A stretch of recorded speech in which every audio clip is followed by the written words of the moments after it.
If the Eaton affair had an air of melodrama, it was also a sign that tragedy was waiting in the wings.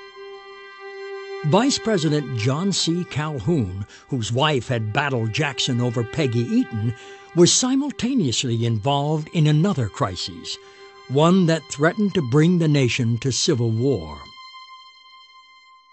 John C. Calhoun, from about 1830 on, was obsessed for the remainder of his life with one fundamental problem. And that was the problem of protecting slavery in a nation where slaveholders were becoming a minority. How could slavery be perpetuated in the face of an indifferent or even hostile North? The crisis was triggered not by slavery, but taxes. Congress, eager to protect northern factories, had passed a law which imposed a high tax on the cheap imported cloth used by southern plantation owners to clothe their slaves. Determined to eliminate the tax and protect slavery, Calhoun began promoting nullification, under which every state had the right to disregard, within its borders, any law it considered unconstitutional. Nullification appealed to Calhoun and other South Carolinians because it was a way of asserting states' rights.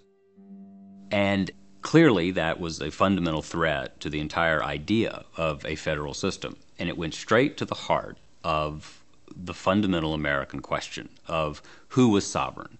Was the federal government sovereign? Were the states sovereign?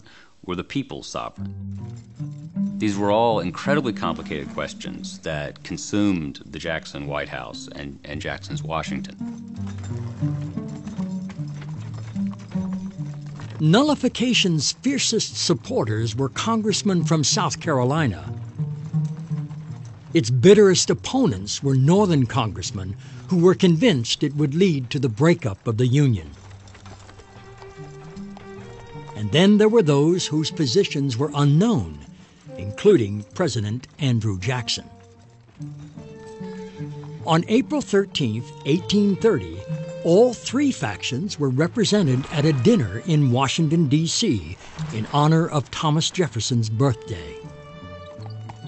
John C. Calhoun and the nullifiers had been plotting for months to use the event to convert those sitting on the fence to their cause. And in their eyes, Jackson, a fellow slave owner, was a natural ally. But Andrew Jackson had his own plans for the dinner. And as he arrived, he felt the same thrill he had always felt before a battle. As the evening began, the nullifiers endeavored to build support by making toast after toast to the importance of states' rights. Then suddenly, President Jackson raised his glass. Looking John C. Calhoun straight in the eye, he made his toast. Our federal union, it must be preserved. Those 7 words sent shockwaves through Washington, for all now knew where Andrew Jackson stood. He would not tear apart the nation he had helped build.